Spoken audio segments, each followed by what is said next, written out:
What is up, ladies and gentlemen, boys and girls? Welcome to the Be Grey Podcast, episode 48. Today, obviously, we got top 10 interior offensive linemen, that's guards and centers, for the upcoming 2025 NFL Draft. We will get into those here soon. First, though, I want to just address something. I want to address a couple things, actually. Firstly, with this being episode, I kind of just realized shortly before I started recording that this was episode 48. And obviously, in two episodes, we have episode 50. And I know I was planning next week, episode 49, to be a mock draft, but I feel like we should just push that back one week. Maybe episode 50 should be the mock draft. So next week, you'll be getting another top 10. And I think I'm going to do interior defensive linemen, so your defensive tackles and such. So we will do that next week, and then episode 50 extravaganza will be the mock draft. I don't know for sure whether that'll be one round, two round. I don't think it'll be a 3 round. It might be a two. Probably just end up being a first round, but we will see. And the second thing I want to address is more college football based here. And it's about my team, my Georgia Bulldogs. I've seen a lot of talk around the Georgia football fan base going around this weekend on social media, or not this weekend, this week on social media about Mike Bobo. You know, a lot of people are disappointed that Mike Bobo was not fired, replaced, thrown into a dungeon, bury the key, all that stuff, all that dramatic stuff, right? And a lot of people are upset, and a lot of people were arguing about whether Mike Bobo actually should have been fired, this, that, and the other. Here, I just want to put forth my mindset. Look, was the offense disappointing? Yes, but I think there are so many variables that go into that other than just the offensive coordinator. Did I not like Bobo's offensive play calling at times? Of course, but I also don't expect him to be perfect. And I think that what happened this past season was not a symptom of bad offensive play calling. I think it was a symptom of just the team as a whole, especially on offense, just simply not being as good as it has in past years. We have to remember in the past how many seasons Georgia, I think it was past like 9 seasons, past 9 NFL drafts, Georgia has had an offensive lineman taken in the first round. This year, Georgia is no shot in hell having an offensive lineman taken in the first round. It's not happening. They might not have one taken in the second round. It really just depends on where Jared Wilson or Tate Ratledge falls, which I think could be second round, but I think maybe more likely is a third round, especially with Jared Wilson being a center. But that's just kind of my mindset there. As far as, and look, would I have fired Mike Bobo? I don't know. I don't get paid to make those decisions. I trust Kirby. We all so easily seem to forget. Kirby brought Georgia 2 national championships back to back when we hadn't had one in 40 years. People so quickly forget, and people so quickly want to distrust and want to not believe that Kirby knows what he's doing. He's the best coach in college football. And you're going to sit there and you're going to tell me that he's making the wrong decision. You, who works your 9 to 5 at Home Depot, you're telling me that Kirby Smart doesn't know what he's doing at the offensive coordinator position. Okay, I disagree. I trust him. I look. We also have to remember Mike Bobo. This was his second season. Let's not forget what Mike Bobo accomplished in his in his first season. Georgia had an amazing offense in the first season, but it's kind of harder when you lose a Brock Bowers and a Lab McConkey. It tends to be harder. when you lose a tremendous center in Cedric Van Pran. Okay? It tends to get harder. That just is what it is. And because, again, let's not forget, Mike Bobo's first season as offensive coordinator, we went undefeated in the regular season, only lost one game, which was the SEC championship by a field goal. Let's not forget that. Okay? Let's not forget that. And let's not forget that people want to act like Monken was this god of an offensive coordinator. He was fantastic for us. We won 2 national championships with him. He laid his eggs as well. Let's not forget the scare at Missouri. Let's not forget some of those Kentucky games. Let's not forget that year we won the national championship in 2021. That offense laid an egg against Alabama in the SEC championship game. Let's not forget. So easily people want to forget, it seems. Let's not forget the struggle against Kent State. People don't want to talk. People don't remember that conveniently. Kent State. You're going to have your ups and downs, especially now, because the league overall, college football overall, the teams are so close in skill now. There's not this wide disparity like you saw with Georgia and TCU 3 years ago or 2 years ago, whatever, however many years ago it was, 2, 3, whatever. That's not how it is now. You're not going to see that as much. There's going to be a lot closer games. And you have to come to terms with that. You're not going to beat every team by 40. And I don't care. Look, I don't care if we win by 1 point or if we win by 400 points. I just want to win. To me, you win, that's a success. And we also forget, Georgia had a hard schedule last season. At Alabama, at Ole Miss, at Texas, not to mention Tennessee. Not to mention Clemson. So quickly people want to forget. But I don't. But anyways, I just wanted to get that off my chest. So let's go into these interior offensive linemen. At 10, and look, I'm going to be blunt. I'm going to be upfront like I was with offensive tackles. I'm not going to sit here and pretend like I'm some offensive lineman aficionado. Okay? I've never played that position in my life. I've never been big enough to play that position. You trust me. Okay?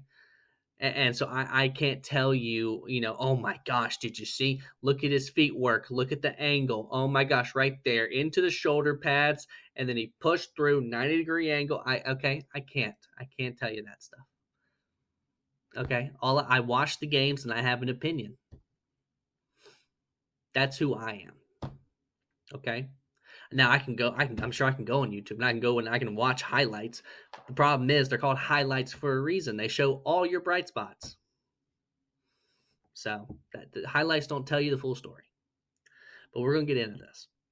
At 10, I have Luke Kandra. And I'm going to kind of, especially these ones towards the bottom, I'm going to kind of roll through them a little bit quickly. I don't have much to say about them because with guards and centers, the guys lower on this list are going to be guys who probably aren't taken until the 5th round if they're lucky, probably more like the 6th or the 7th.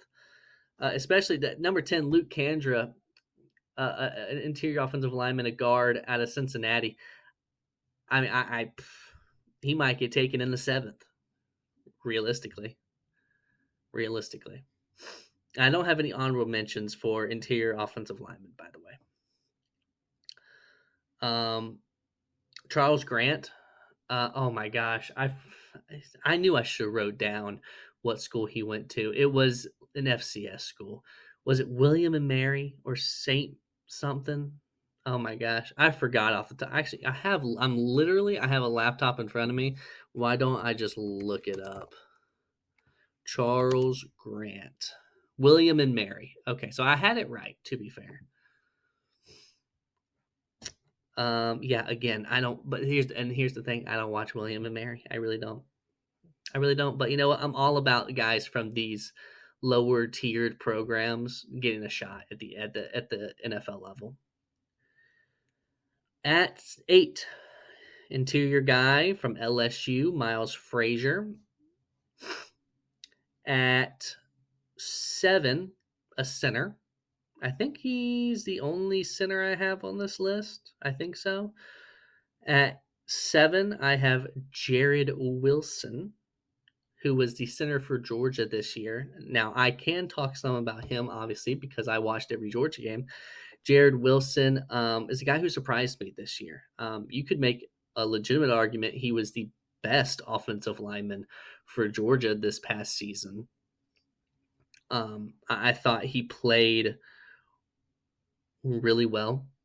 I don't, he had his struggles. This was his first year. I mean, this was his first year starting. I mean, people forget we had Cedric Van Pran for a while. This was Jared Wilson's first year starting, and I thought he really shined. I think he could end up being the number one Georgia offensive lineman taken. The problem is center is not as needy of a position as guard or especially tackle. But I think Jared Wilson is the best center in the class, and he really surprised me with how well he played this year. At 6, Marcus, I don't know how to say his last name, Bo or Imbo, however you want to say it, out of Purdue, a guard. At 1, I keep losing track of like which number I'm on. At 5, Jonah, oh gosh, what is with these names? Savanea. You would think you're probably telling yourself, "Hey, why didn't you practice these names before you came on this episode?" It's a great question that I don't have an answer for, and I'm not going to answer the question, so you should just mind your business. But he is a guy who can play a bunch of different positions. He can play tackle, he can play guard, he can play center. He was at Arizona. I think he could be a very versatile player on the offensive line. I think he could work really well for a team that needs a lot of offensive line help because he can fit in wherever you need him. Someone like I would love Jonah with the Chicago Bears, a team who needs pretty much every offensive lineman imaginable. I would love Jonah to go to a team like that could really just use him in a ton of different places. Obviously, it would benefit him to find one place and stick him to that. But again, I'm not a coach, so. At 4, Donovan Jackson out of Ohio State. Now, Donovan Jackson is a guy who I did go and watch his game against Abdul Carter, who is the number 1 player in the entire class, edge rusher out of Penn State.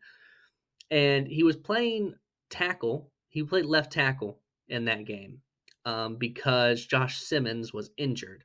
So they moved him out to tackle for that game. And for being out of position, look, I think Abdul Carter got the best of him, obviously, which that's no slight. Okay, that happens to pretty much everybody. But I was surprised at how well he handled it. I thought he played surprisingly well. I thought he, handled himself well. I think that he handled the situation well. I think that he did a lot better than I definitely thought that he would. And obviously, it's going to be hard to going up against a guy like Abdul Carter, and there were definitely struggles, but he held his own, and that's what matters. So I think Donovan Jackson's a guy who could be good at the next level at the guard position. At 3, Tate Ratledge. Man, I have a hard time talking about Tate Ratledge because I have so mixed feelings about the guy. His freshman year, he got hurt and missed the entire season, so he does have some injury concerns.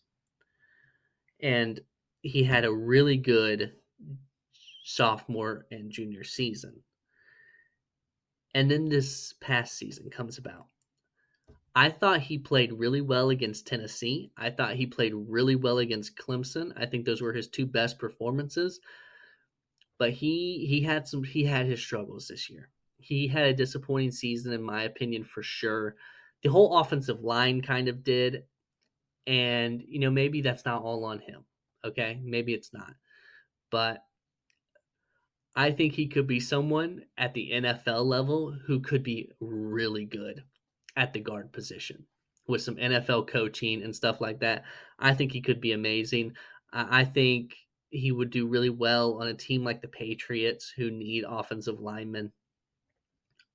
For some reason, Tate just kind of feels like a New England Patriot. I hate saying that because I don't really like the Patriots, but that's just how it feels, in my opinion. I just have feelings with some guys, like they just feel like they belong with a certain team. At 2, Gray Zabel out of North Dakota State. Now it's hard with these types of guys, just like with Charles Grant, Williams, and Mary, because they're facing inferior teams at the end of the day. And Gray, he played tackle. I think he's going to kick into guard at the NFL level. I just don't really think he's athletic enough to play tackle, but I think he could be really. I think he could do really well at guard at the next level. I think he is the only other guard other than the top guy that we're going to talk about. I think he's the only other guard that could sneak in to the first round. If he does, it'll be the end of the first round. Maybe to a team like the Chiefs or the Eagles. But and I wouldn't mind him with the Chiefs. I really wouldn't. Although I think the Chiefs need a tackle more than they need a guard. Excuse me. I mean, that's just kind of what you saw against the Eagles in the Super Bowl. But I'm gonna go Gray Zabel at 2. And number 1, it's kind of obvious. It's Tyler Booker by a country mile. He's a massive human being. He had a great season at Alabama. And I don't think he can go as high as like being a top 10 draft pick. I don't think he can be that. But I do think Tyler Booker could go as high as Miami, which is, oh my gosh, what number is Miami? I think they're like 12, 13, around there. I think they're like 12 or 13, something like that. I could see Tyler Booker going there to Miami. I could see him going to the Seahawks in the later teens. I could, if he falls, I definitely could see a team like the Ravens pick him up. But I could see him going very high. I think Miami might be a little too high. I just don't know if Miami wants to commit to a guard at their spot in the draft. I mean, I guess it does depend on how the draft goes, but I almost wonder if the Dolphins would rather get a guy like a Malachi Starks than a Tyler Booker, because safety is another position that isn't heavily sought after, but I feel like it's more sought after than guard. I could be wrong, but that's just my feeling on it. Um, but yeah, if I had to predict a landing spot for Tyler Booker, it would definitely, I think, be Dolphins, Seahawks, or Ravens. That's kind of where I just see him fitting in. So yeah, there were your guards and centers, I guess I should say. Next week we got defensive tackles, and that is obviously just your regular defensive tackles and your nose tackles, which I already have that list made, but we'll get into that next week. And then obviously, as I said, in 2 weeks, the 50th episode will be another mock draft, which I'm excited about. Honestly, it's such a lull period right now, and I just want to get to fall again. I just want to get to football again. That's really what I want. That's what I want. Or at least can we get to the NFL? Oh, you know what? NFL free agency is a lot of fun. I'm not going to cover NFL free agency because this is a college football podcast, but NFL free agency I always really enjoy, and that's next month. So, and the combine is this weekend, so that's something as well. Whenever I think of the NFL combine, I always think of Jordan Davis, because I remember I was at my mom's house when Jordan Davis did his 40-yard dash that shocked the world. And that was something. That was something to watch. We were shocked. Even me. I'm a huge Jordan Davis guy. I loved him at Georgia. It shocked me. I knew he was fast. I didn't know he was that. At that size, I mean, goodness. And you see how it is at the next level. He's doing good with the Eagles. But that's all I have for today. I hope everyone enjoys their Wednesday. It's a beautiful day outside, at least where I am. So go out, enjoy the great weather, and have a great day.